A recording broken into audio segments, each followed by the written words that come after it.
안녕하세요. 오늘 엔카운터링 말씀을 전할 하나님교회 조명아 성도입니다. 오늘 엔카운터링 말씀의 제목을 나의 망함을 하나님의 섭리로 받아들일 수 있는가로 정했습니다. 그냥 제가 이사야서 특히 7장 12절을 통해 본 것들을 이야기처럼 나누려고 합니다. 많은 우여곡절 끝에 지금 우리에게 전해진 이사야서를 통해 저에게는 아하스는 자신의 망함을 받아들이지 못한 왕이고 히스기야는 자신의 망함을 받아들인 왕으로 다가옵니다. 까다로운 본문이기에 헤매다가 이것이 저에게 분명해졌기에 오늘의 말씀을 나눌 수 있었습니다. 저는 성경의 흐름을 잘 사는 길로 힘의 길을 선택한 세상 속에서 정의와 공의의 하나님 나라를 이루시려는 하나님의 섭리에 자신을 맡긴 사람들의 이야기로 정리해 보았습니다. 먼저 종교에 의해 저의 무의식 중에 잠재해 있는 성경에 대한 오해를 걷어내고 이사야서 나눔을 시작하려고 합니다. 성경이 하나님의 말씀으로 어느 날 갑자기 우리에게 떨어졌거나 인간의 의지와 관계없이 하나님의 영감으로만 적혀졌다고 믿었던 때가 있었습니다. 이제는 한 성경이 저자로 하나의 이름이 매겨져 있다고 하더라도 많은 사람들이 오랜 기간에 걸쳐 그 저작에 참여했음이 밝혀졌습니다.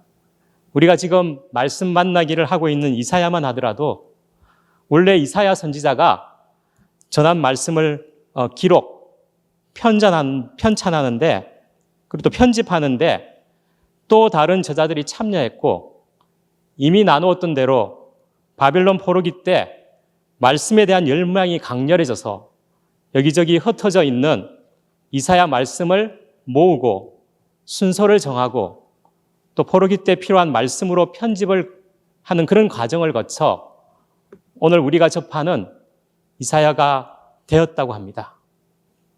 오랜 기간을 거쳐 하나님의 영이 부어진 사람들 또는 가슴으로 표현해도 되겠죠. 가슴으로 하나 된 사람들을 통하여 또 이때의 가슴은 감정적인 것만이 아닌 지정의가 포함되어 있죠.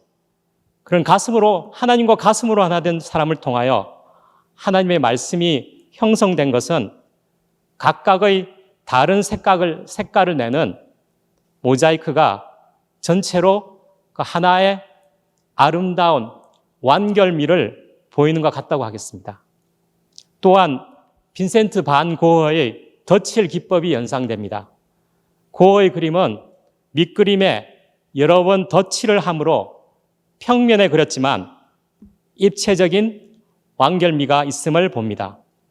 그래서 이사야서의 저작에 많은 사람들이 참여해서 덧칠을 했지만 하나님의 영이 부어진 사람들, 즉 하나님과 가슴으로 하나 된 들이었기에 이사야 선지의 말씀이라는 하나의 흐름 안에서 원저자인 하나님의 가슴이 전달되기에 어디서 딱 갑자기 떨어져서 하나님의 말씀이 아니라 이 전 과정에 하나님의 개입이 있었음을 받아들이기에 하나님의 말씀인 것입니다. 말씀의 세계는 이처럼 하나님의 영이 부어진 사람들, 하나님의 가슴과 하나 된 사람들이 역사상에서 보거나 경험했던 것들이 기록되어 있기에 하나님과 가슴이 하나가 되지 않으면 이해할 수도 건접할 수도 없는 세계입니다. 말씀을 읽을 때 하나님의 말씀은 인간의 논리로 담을 수 없을 뿐만 아니라 기승전결이 뚜렷해야 한다고 하는 그런 인간의 논리가 모르게 작동하게 됩니다. 말씀이 평면이 아닌 입체임을 순간순간 놓치지 않으려면 몸에 체득돼야만 하겠습니다. 족구를 하면서 느끼는 것은 가장 중요한 것이 끝까지 공을 보는 것과 기본적인 체력을 기르는 것인데 얄팍한 기술로 우선 이기고자 하는 그런 생각이 앞서서 한순간 끝까지 공을 보는 것을 놓치게 되고 평소에 기본 체력을 기르지 않아서 그 족구 안에서의 성장을 가로막고 있음을 경험하게 됩니다. 우리의 삶을 통해서는 더욱 어렵습니다. 모두가 자기의 힘으로 모든 것을 컨트롤 하려 하고 이를 위해 다른 사람들을 짓밟고 그리고 더 큰 힘을 가지려 하고 자신에게 힘이 없으면 큰 힘을 가진 자를 숭배하며 그렇게 이 땅을 사는 우리들에게 말씀은 전혀 다른 세계를 제시하고 있기 때문입니다. 말씀은 심판과 새 싹을 통한 남은 자의 구원이라는 하나님의 섭리를 통해 하나님의 가슴과 하나된 사람들이 기치가 되어 그리하여 하나님이 왕이 되시면 하나님이 왕으로 다스리시면 약육강식의 세상 나라가 하나님의 정의와 공의가 실현되는 그런 하나님의 나라로 바뀐다는 것을 말하고 있습니다. 이를 바탕으로 이사야를 나누려고 합니다. 이사야서에서 선포되는 심판과 구원은 동전의 양면입니다. 크게 1장에서 39장까지를 심판으로 그리고 40장에서 66장까지는 구원과 회복으로 보지만 1장에서 39장 곳곳에 구원과 회복의 메시지들이 나옴을 볼 수 있습니다. 하나님이 함께 하신다는 임마누엘도 하나님이 구원의 때에만 함께 하시는 것이 아니라 심판의 시대에도 함께 하신다는 것을 나타내고 있습니다. 부모님이 기쁨 속에서 함께 하시기도 하지만 회초리에서도 함께 하시니까요. 심판과 구원이 떨어질 수 없이 함께함을 염두에 두고 오늘의 본문 7장에서 12장을 보겠습니다. 먼저 세 단락으로 나누려고 하는데 7장 1절부터 9장 7절까지 첫 단락, 그리고 9장 8절에서 10장 23절까지는 둘째 단락, 그리고 10장 24절부터 12장까지는 세 번째 단락으로 그렇게 나누겠습니다. 그래서 먼저 7장 1절에서 9장 7절, 징조를 거부해 태어난 심판을 상징하는 아들들과 흑암 속에서 빛으로 올 아들. 7장에서 아람과 에브라임 동맹의 침략에 유다의 두려움은 그들의 그 파괴적인 힘을 알았기 때문입니다. 하나님이 실제가 아니라 그 파괴적인 힘이 유다에게는 실제였습니다. 두려우면서도 그 힘을 사모하였습니다. 거기다가 힘을 숭배하는 대표적인 왕인 아하스가 왕이었습니다. 이때 여호와는 구원이시다라고는 이사야 선지자와 남은 자는 돌아온다는 뜻을 가진 스알 야숲과 함께 말씀을 선포합니다. 두려움에 의해 호들갑 뜨는 아하스를 향해 너는 삼가하며 조용히 하라는 말씀을 선포합니다. 그들은 타다감한 부적갱이 밑에서 나오는 연기에 불과하기에 집안을 태우지는 못하기 때문입니다.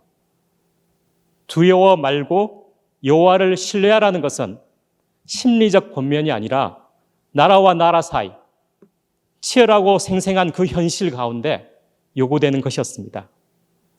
이사야가 볼 때 나라를 견고하게 만드는 것은 여호와에 대한 신뢰였습니다.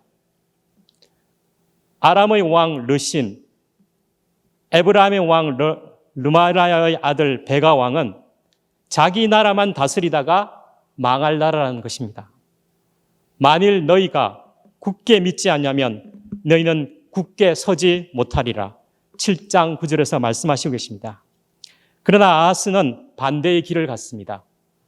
하나님께 징조 고함을 종교적 이유로 특히 하나님을 시험하지 않는다는, 즉 하나님을 괴롭히지 않는다는 핑계로 거부하게 되었는데 종교적이라는 것과 하나님을 믿는다는 것이 정반대임을 보이는 좋은 예입니다. 이사야 선지자로부터 아하스의 그런 행동들이 사람을 괴롭게 하고 또한 하나님을 도리어 괴롭게 하는 것이라고 질타를 당하게 됩니다. 하나님의 도움을 구하는 대신에 자기가 알아서 준비하려는 마음이 역사서를 보면은 잘 나와 있습니다. 역사서에 천년 요새인 예루살렘의 물 공급을 위한 수로 공사와 또한 아수르의 도움을 청하는 모습들이 보입니다. 또한 힘이 강한 나라의 신전들의 모형을 성전에 만들어서 하나님 대신 그 힘을 숭상하는 사람이었습니다. 징조를 거부한 결과는 하나님의 징조가 임마누엘이라는 아들을 통해 나타납니다. 7장 15절에 이 아들이 성장해서 악을 버리며 선을 택할 줄 알게 될 때 엉긴 적과 꿀을 먹을 것이라. 그리고 7장 22절에도 유다의 멸망을 이야기하며 남아있는 자가 엉긴 적과 꿀을 먹으리라는 말씀이 나옵니다. 이 부분이 쉽지 않지만 구원의 관점에서 보면 심판 후에 남은 자의 그 소박한 삶이 그려지고 있고 심판의 관점에서 본다면은 남은 자가 없어 남아있는 자들이 바로 먹어야 할 우유와 꿀이 남아서 엉켜서 먹어야 할 지경이 되었다는 것을 나타내고 있습니다. 반컵의 물을 반점 찼다고 볼 수도 있고 반점 비워졌다고 볼 수 있는 것이 심판과 구원의 그 동전의 양면인 것입니다. 36장, 39장 701년 사내림의 그 예루살렘 침략이 연상되는 대목이고 이 임마누엘이라는 그 아들이 히스기야라는 것이 심중에 새겨지는 순간입니다. 아하스에게 직접 주어진 그 징조의 말씀이 청녀가 잉태하여 아들을 낳을 것이요 그 이름을 임마누엘이라 하리라 입니다. 처녀라는 단어의 뜻이 정실한 부인이라는 뜻도 있다고 본다면 아하스의 아내요 히스기야의 어머니인 셈입니다. 누군지 궁금해졌습니다. 찾아보니까 열왕기하 18장 2절에 그의 어머니의 이름은 아비요 스가리아의 딸이더라고 나옵니다. 스가리아는 스가랴와 같은 이름입니다. 역대하 29장 1절에서 2절에 스가랴는 하나님의 묵시를 밝히 아는 자로 나옵니다. 그의 외조부와 어머니인 아비의 영향력 때문에 아하스에게서 히스기야 같은 그런 아들이 있었던 것 같습니다. 부모로서 자녀들에게 우리가 얼마나 중요한 역할을 하는지 알게 해줍니다. 우리의 힘의 길을 심어줄지 천천히 흐르는 실로아의 물인 생명의 길을 심어줄지 말입니다. 아무튼 히스기야가 악을 버리며 선을 택할 줄 알기 전에 아수르에 의해 두 왕이 멸망할 것을 선포하고 있습니다. 또한 다시 한번 아수르에 의해 에브라임보다 더 처참하게 유다가 멸망하는 그 이사야 선지자를 통한 심판의 말씀이 선포됩니다. 그 심판의 날을 강조하며 그날에는 그것이 계속 나옵니다. 그날에는 다 멸망해서 땅에는 남아있는 자 외에는 거의 없는 황량해진 땅, 찔레와 가시의 땅이 될 것을 선포하고 있습니다. 8장에서 마알살렐 하스바스라는 이사의 아들이 태어났는데 이 아들이 말을 할 줄 알게 성장했을 때 두 나라가 망할 것이라는 성장하기 전에 두 나라가 망할 것이라는 하나님의 말씀이 선포됩니다. 하나님으로 비롯된 천천히 흐르는 실로아의 물을 버리고 르신과 르마르의 아들의 힘을 두려워함과 함께 사모했던 유다는 생명의 물인 실로아의 물을 버린 결과 홍수가 범람하며 마을들을 죽음으로 몰아넣는 흉흉하고 창일한 그런 큰 하수 같은 아수르에 의해 물이 목에까지 차는 그런 지경에 이르는 그런 하나님의 심판이 있게 됨을 선포합니다. 그리고 그때 하나님의 직접 개입을 통한 심판과 구원을 함께 상징하는 그런 임마누엘의 날개가 있을 것과 그로 말미암아 아수르가 이루고자 할지라도 하나님이 유다와 함께하는 한 이를 이룰 수 없음을 이사야 선지자는 하나님의 말씀으로 전합니다. 또다시 36장에서 39장의 그 701년 아수르 침략을 떠오르게 합니다. 다시 한번 임마누엘이 히스기야임이 분명해지는 순간입니다. 아하스와 유다 백성들이 사람의 말은 따르고 하나님의 말씀을 버렸기에 이사야는 말씀을 봉함하고 얼굴을 가리신 여호와를 기다리는 빛이 없는 흑암의 시대가 있을 것을 선포합니다. 9장 1절에서 7절은 심판의 징조가 된 아들들과 달리 9장에서는 흑암에서 빛으로 오게 되는 한 아기를 기다리는데 그 아들은 평강의 왕으로 오며 탈취물을 나눌 때의 기쁨처럼 잔치처럼 그런 실제적인 기쁨으로 올 것을 선포하고 있습니다. 자, 두 번째 큰 단락으로 넘어가겠습니다. 9장 8절에서 10장 23절입니다. 피할 수 없는 멸망. 그러나 하나님의 섭리 안에서 새로운 싹을 통해 남은 자의 역사는 계속된다.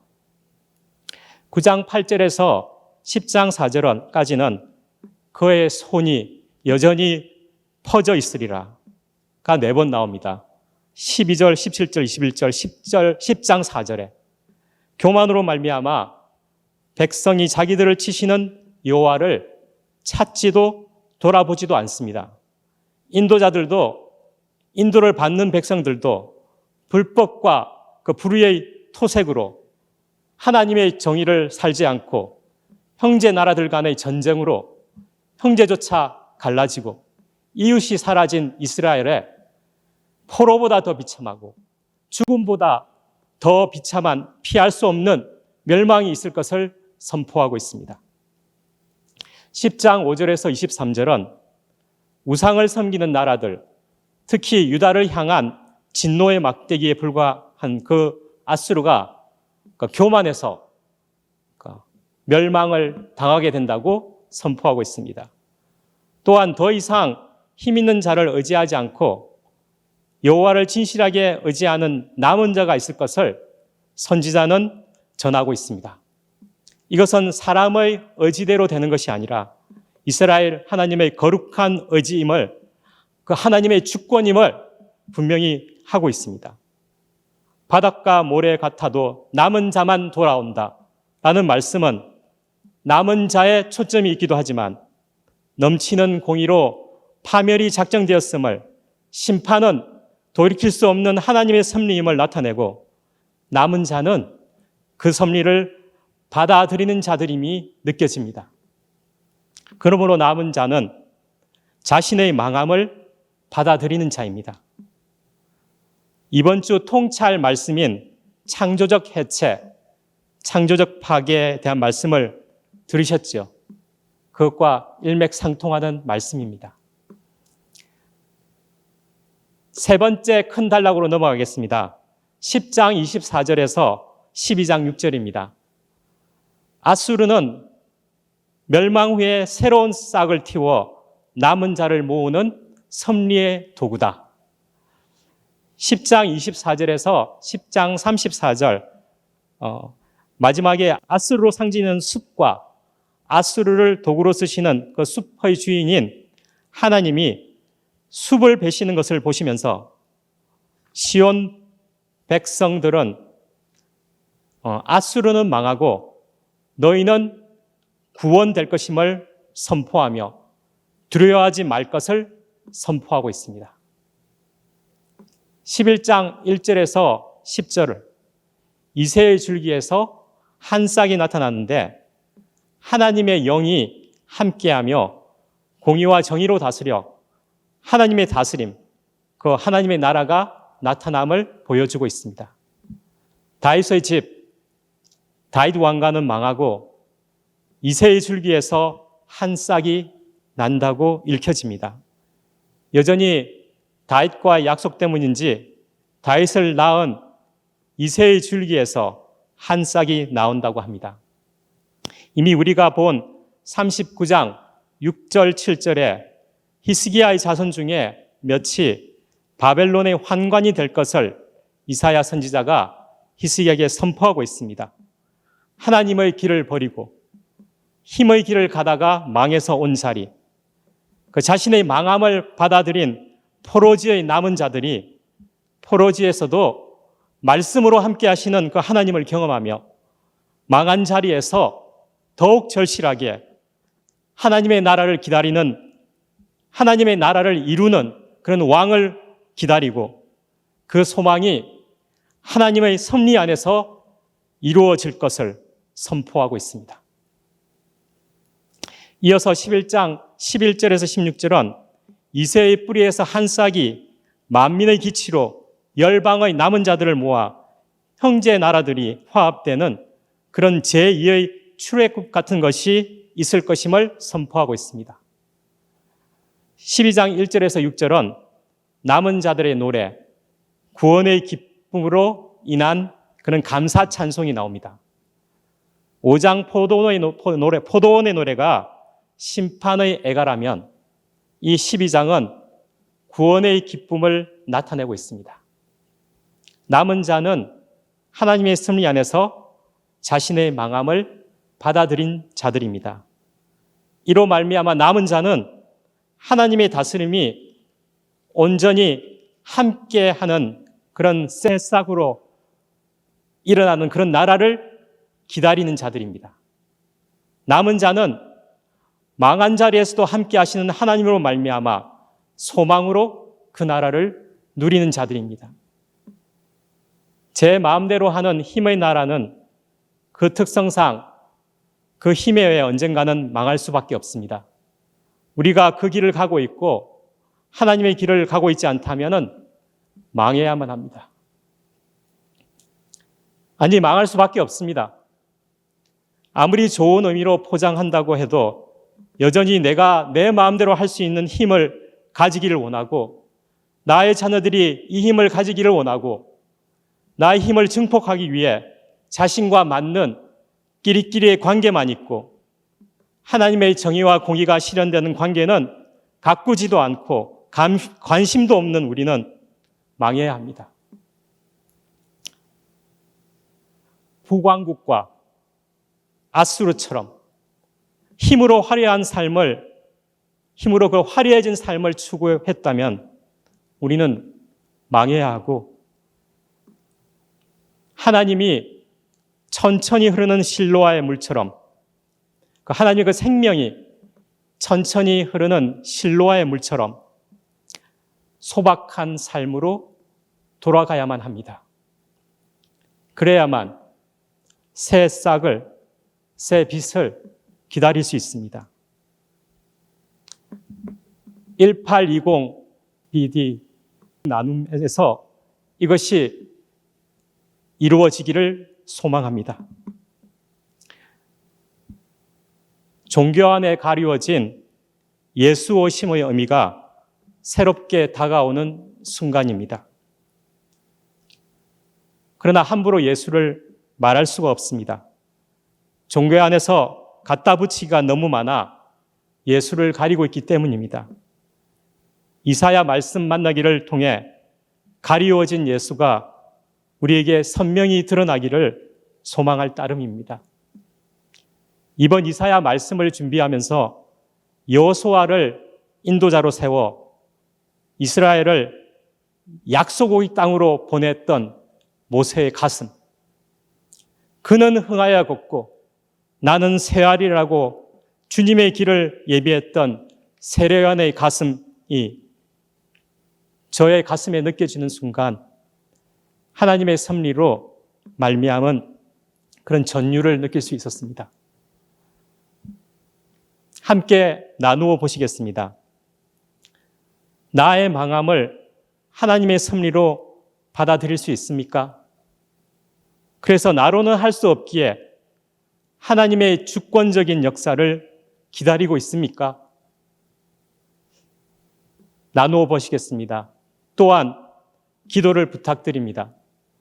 하나님 교회 다음 세대에 우리 자녀들을 인도할 목회자를 구하는데 우리가 정말 절실히 기도해야만 하겠습니다.